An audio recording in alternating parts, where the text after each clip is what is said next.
Assalamualaikum warahmatullahi wabarakatuh. Di sini saya akan menjelaskan tentang relasi adat dan syariat Islam di Aceh. Jadi, Aceh yang sering dijuluki Serambi Mekah memiliki sejarah panjang sebagai wilayah yang kaya akan tradisi adat penerapan syariat Islam. Keunikan Aceh terletak pada integrasi antara adat, istiadat, dan ajaran Islam yang telah berakar kuat sejak zaman Kesultanan Aceh Darussalam pada abad ke-16. Dalam konteks ini, adat dan syariat Islam tidak dipandang sebagai dua entitas yang bertentangan, tetapi sebagai dua aspek kehidupan yang saling melengkapi dan memperkuat identitas masyarakat Aceh. Kombinasi dari kedua elemen ini menjadi fondasi bagi tantangan sosial, hukum, dan budaya Aceh, menjadikan Aceh sebagai wilayah yang berbeda dibandingkan dengan daerah lain di Indonesia dalam hal penerapan hukum Islam secara formal. Di sini saya akan menjelaskan tentang mengenal syariat Islam.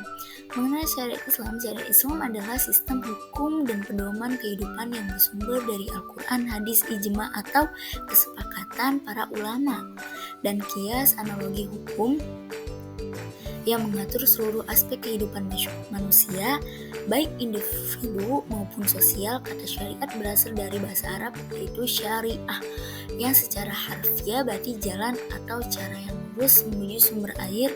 Tujuan syariat Islam, tujuan utama dari penerapan syariat Islam adalah untuk mewujudkan kemaslahatan umat manusia, menjaga tatanan kehidupan yang seimbang, serta memberikan terhadap 5 prinsip utama yang dikenal dengan istilah maqasid syariah atau tujuan-tujuan syariat.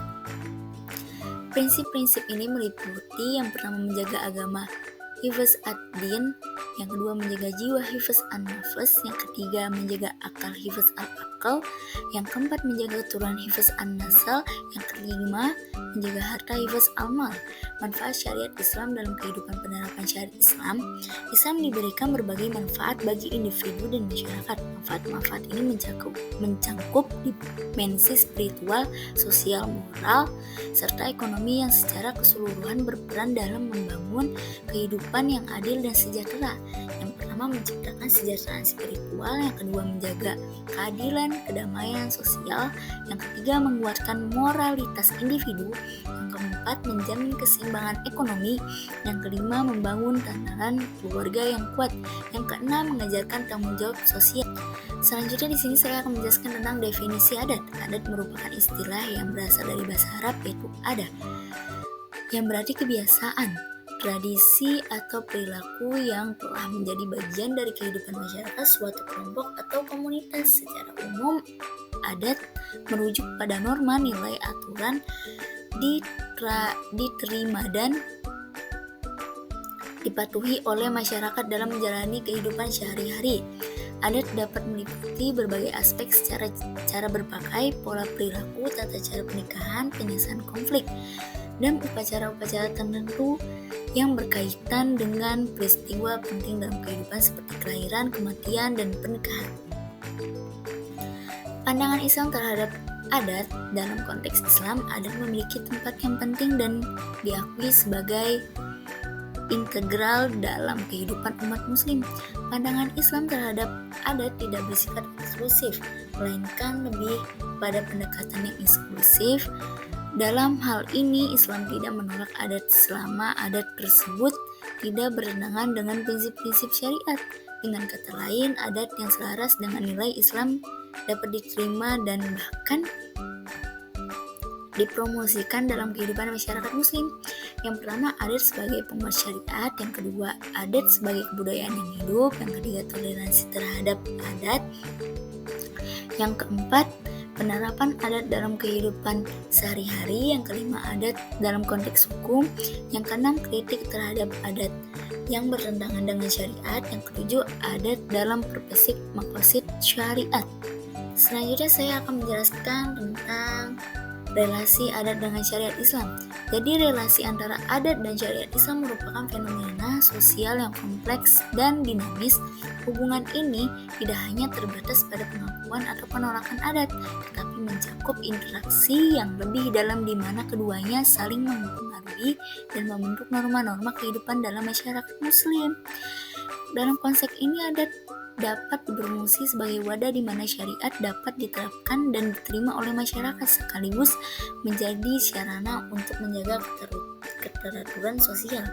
Yang pertama, adat sebagai perlengkapan syariat. Yang kedua, adat sebagai pengaturan kehidupan sosial. Yang ketiga, adat dalam penyelesaian konflik. Yang keempat, pengakuan adat dalam hukum Islam. Yang kelima, toleransi adaptasi budaya. Yang keenam, peran adat dalam pembentukan identitas. Yang ketujuh, tantangan dalam hubungan adat. Yang kedelapan, peran pendidikan dalam memperkuat relasi dan syariat. Selanjutnya saya akan menjelaskan tentang peran ulama dalam memediasi adat dalam syariat Islam. Peran ulama dalam masyarakat Muslim tidak hanya terbatas pada pengajaran agama, tetapi juga mencakup tugas penting dalam memediasi antara adat dan syariat Islam sebagai pemimpin spiritual dan intelektual. Ulama memiliki tanggung jawab untuk menjembatani pemahaman antara ajaran agama dan praktik budaya yang berkembang dalam masyarakat. Dalam konteks ini, ulama berfungsi sebagai penafsir, pendidik, dan mediator yang dapat menyesuaikan praktik adat dan prinsip-prinsip syariat agar keduanya dapat berjalan beriringan tanpa saling bertentangan. Yang pertama, pemahaman dan penafsiran syariat. Yang kedua, mediasi dalam penyelesaian konflik. Yang ketiga, pemberdayaan masyarakat melalui pendidikan. Yang keempat, dialog antar budaya dan agama.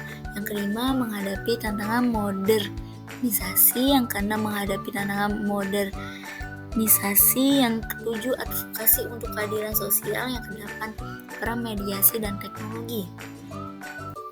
Selanjutnya saya akan menjelaskan tentang implementasi syariat Islam adat istiadat. Penerapan syariat Islam dalam konteks adat istiadat merupakan suatu proses yang penting untuk memastikan bahwa praktik budaya tidak hanya berakar pada tradisi tetapi juga sejalan dengan ajaran agama. Di berbagai daerah, khususnya di wilayah memiliki tradisi budaya yang kuat seperti Aceh, hubungan antara adat dan syariat memegang peranan yang sangat vital. Dalam konteks ini, penting untuk memahami bagaimana adat dapat disesuaikan dengan syariat sehingga kedua aspek tersebut dapat berjalan beriringan dan saling memperkuat. Yang satu, konsep syariat Islam dan adat. Yang kedua, menyesuaikan adat dengan syariat. Yang ketiga, kasus-kasus spesifik penyesuaian adat. Yang keempat, pendidikan dan sosialisasi. Yang kelima, peran ulama dalam memfasilitasi penyelesaian. Yang keenam, adat sebagai pelengkap syariat. Yang ketujuh, tantangan dalam implementasi. Yang kedelapan, contoh sukses penyesuaian adat. Yang kesembilan, pentingnya keterlibatan masyarakat dengan pendekatan yang inklusif, edukatif, dan berbasis pada nilai-nilai keadilan. Penyesuaian antara adat dan syariat dapat menciptakan masyarakat yang tidak hanya kaya akan tradisi tetapi juga kuat dalam iman praktik keagamaan. Pada akhirnya tujuan dari semua ini adalah menciptakan masyarakat yang sejahtera di mana nilai-nilai agama dan budaya saling melengkapi untuk kebaikan bersama. Oke, cukup sekian dari saya, kurang lebihnya mohon dimaafkan. Wassalamualaikum warahmatullahi wabarakatuh.